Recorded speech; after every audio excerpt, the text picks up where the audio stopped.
এখনই থামাও গাজা আগ্রাসন, নিজেদের সেনাদের অভ্যন্তরীণ প্রতিবাদে কাঁপছে ইসরায়েল।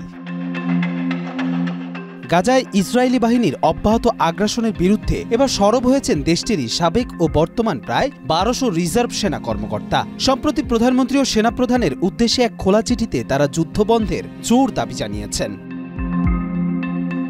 ইসরায়েলের প্রভাবশালী দৈনিক হারেজ নিশ্চিত করেছে, চিঠিতে এই সেনা কর্মকর্তারা গাজায় চলমান সামরিক অভিযানে জাতীয় নিরাপত্তার চেয়ে রাজনৈতিক উদ্দেশ্যকেই বেশি গুরুত্ব দেওয়া হচ্ছে বলে অভিযোগ তুলেছেন। তাদের ভাষ্য, এই যুদ্ধ দেশের বৃহৎ জনগোষ্ঠীর মতামতের বিরুদ্ধে পরিচালিত হচ্ছে এবং এটি অবিলম্বে বন্ধ করা উচিত।